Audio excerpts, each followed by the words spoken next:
Hey guys, welcome to the channel. Today will be my first video. Hope y'all enjoy.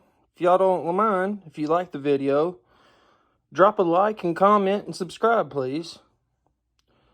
So this is my first video. For my first video, I wanted to talk about my main home defense gun here. Home defense is a very well talked about topic. Many different opinions, many different thoughts. This is a 300 Blackout. I like to run the subs with a 30 cal can on it. I think it's good for home defense. There is some downsides, but that's for another video talking about 300 Blackout for home defense. But anyway, I wanted to do a build video for you guys. So I built this gun, and it's changed over the past year or so, probably 2 or 3 times. And I think I finally got it how I like it in its final form here. So this is a 7.5 inch 300 Blackout. Like I said, we'll be doing a build video. So let me flip this over here today, and we will go from tip to butt, as they like to say. So here at the tip, we'll start with the can. We have a YHM Resonator R2 30 caliber can. Really like this can. I've had it for about 1.5 years now. No complaints. Very durable, very quiet. Not a flow-through can. It does add quite a bit of back pressure, but there are ways you can fight that and make it less gassy than if you didn't do these couple things. But we'll talk about that here in a minute. So the YHM can, and I am running the YHM SRX hub adapter. The hub adapter and the SRX attachment muzzle devices. Really like this system. The QD that comes with it, sometimes they over periods of time they kind of loosen up and start to shake. The one thing with this, you do need to make sure it's tightened down, and if you shoot it over prolonged periods of time, let it cool and check it. Don't burn yourself, but check it and make sure it's still tight and threaded on. You don't want it backing out, having a baffle strike, and then your can's ruined, and then you're crying in the corner. But anyway, so that's the setup for the silencer. So coming back, we'll talk about the barrel. We have a Faxon 7.5 inch 300 Blackout barrel. I caught it on sale for about $100. So far, I just changed the barrel. I probably have 100 rounds through it. Shot great, guys. I was really surprised. I have a couple other Faxon barrels, and I'm really a fan of Faxon, especially when you catch them on sale and get a good deal on them. So pretty happy with that. Going from there, talking about the back pressure of this can, I have and I know we can't see it, but I have a Superlative Arms adjustable bleed off gas block. So with that bleed off, any extra gas, it tries to bleed it off and not bring it back into the action. So that really helps with a non-flow-through can to kind of mediate some of that gas that you'll get back and coming into your face through the action. So that really helps a lot. That's my go-to gas block these days, is the Superlative Arms. Great design, great gas block, great company. So can't complain there. Going to the handguard. So I used to have a Midwest Industries 6-inch handguard, and I changed it out when I changed the barrel. And now it's still Midwest Industries, but I'm running a 9-inch Suppressor Series handguard. And I also caught this on sale, a little over $100. Good deal. This is my first suppressor handguard. I'm really liking it so far, guys. It's the only complaint I do have is, which this is not the complaint, the can is tucked, so you can't put a M-lock adapter there for a QD mount. My hand is here on these slate grips, so I can't put an M-lock attachment there for a QD mount. And there's no QD built into behind the M-lock slots here. So that's the only bad thing I have to say about this handguard, which it's not a make or break, because Magpul makes the QD rail, pick rail attachment piece here. Been using that, really liking it so far. Running a Magpul sling. So far so good there. Really enjoying that. We also have the Magpul angled foregrip. This is not an SBR. This is a braced pistol. So no vertical grip. Although I tend to like the angled foregrips better anyway than the vertical foregrips. Just a preference thing. Some people like to grip it different. I prefer angled foregrips. Although I do like vertical grips too. But that's what we have on this one. So flipping it up here, here's a piece that's been talked about quite a bit here lately, and it is the Somo Gear PEC 15. Now I've had this for a while, and I haven't been able to go do any night shoots or anything here lately. I've went twice, probably put 200 rounds through it, I would say, give or take a little bit. So far, it's held 0. Everything's been great. Only time will tell, though, if it will continue to stay alive and zeroed. I put it on this 300 Blackout running subsonics, hoping it wouldn't beat it to death. Hoping maybe to get a little extra life out of it and hope it will stay and live on here and will hold 0. But time will tell, so maybe that'll be a good topic for another video. For the light here, this is my go-to for my rifles. This is the Streamlight HLX Pro, 1000 lumens. And I bought the version with the tail cap that has the crane plug along with the push button constant on or momentary. Really like this light, guys. This, like I said, this is my go-to for the price. It's hard to beat. Had no problems out of these lights. I probably have 4 of them. Not had a single problem. Really, really good light. More slate grips coming back. Slate panels.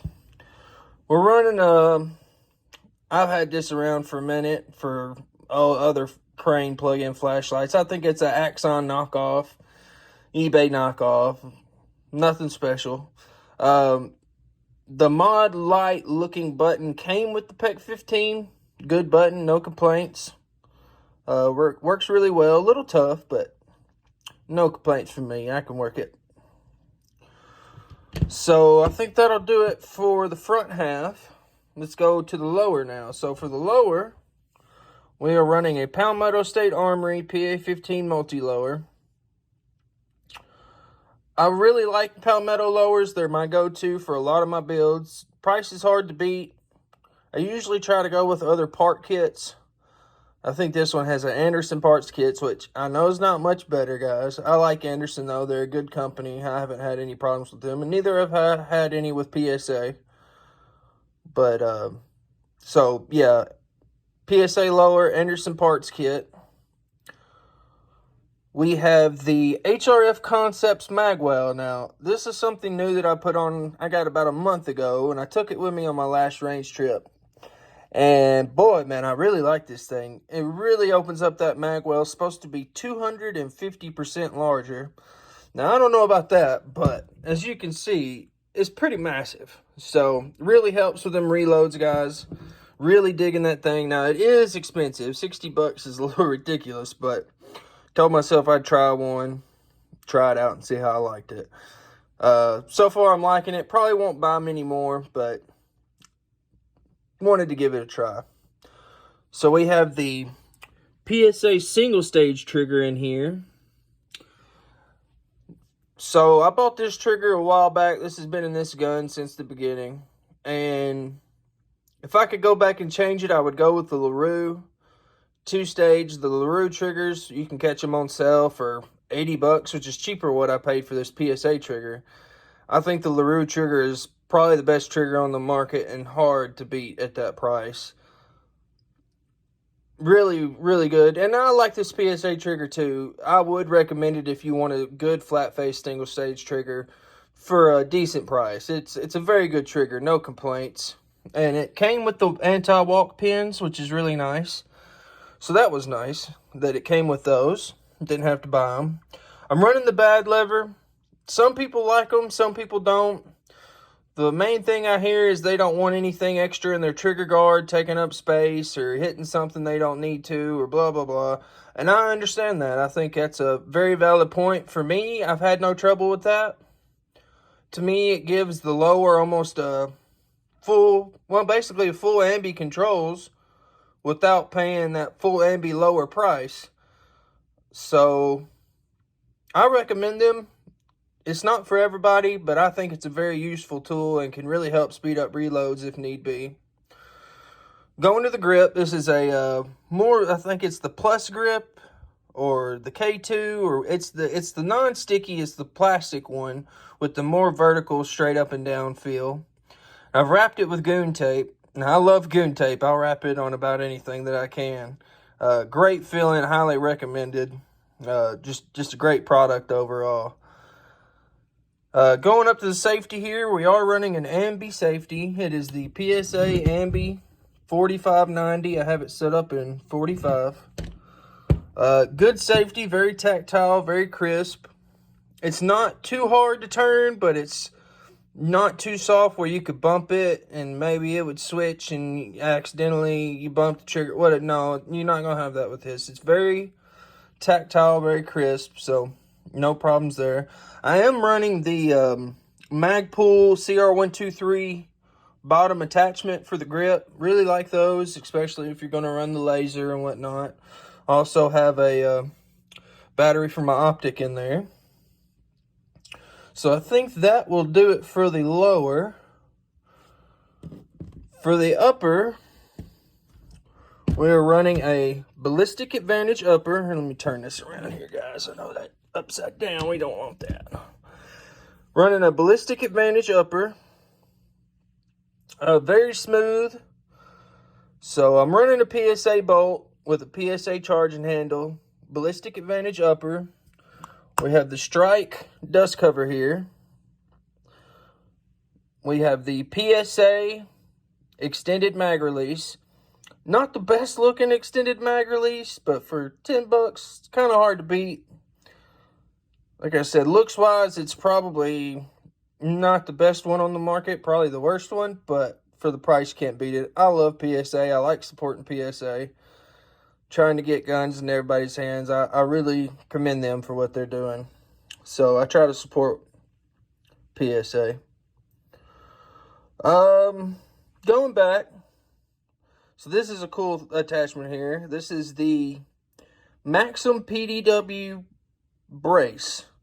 I think this is the PDW brace. So what's going on here is this is the kind of, it comes from like the Honey Badger style.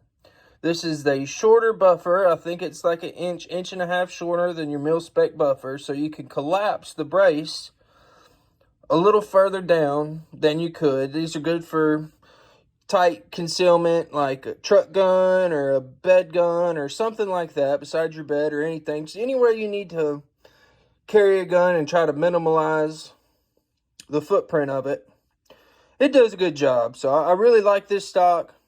I would buy again. Now, they are expensive. That is the one thing.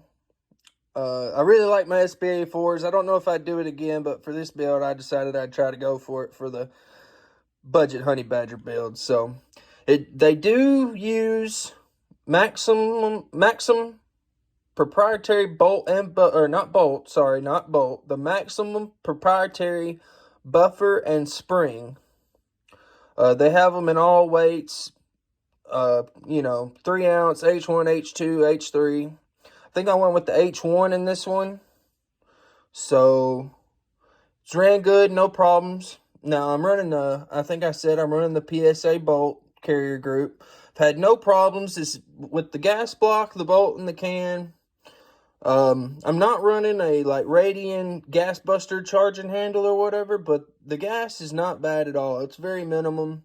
You tune that gas block right, and whatever is left is bled off. So it's very pleasant to shoot. No complaints there. So going up here to the optic, we have the Primary Arms. This is the Primary Arms Micro Prism 1X. I think it's a red. I'm running a red, I believe. I'm not a big fan of red dots. I have an astigmatism, and I recommend that anybody else that does go with the micro prism. They can be a little more than your normal red dot, but to me, they're well worth it. I promise. You'll never go back if you use one and have an astigmatism. They're the way to go. You have the diopter on the back to focus for your eye.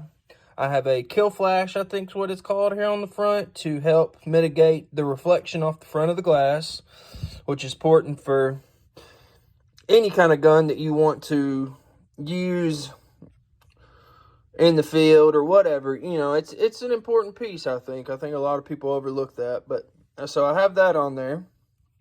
But overall, guys, I really, really like this gun. Like I said, I was going for a budget type honey badger, sugar weasel, dirt squirrel, whatever you guys call it, type look. I really like the gun a lot. Oh, and these mags here, funny story. This is a Lancer mag. And I actually bought these because they were supposedly 350 Legend mags. Well, I put them away, and I got to looking one day. I don't know if you see that there. It says 300 Blackout.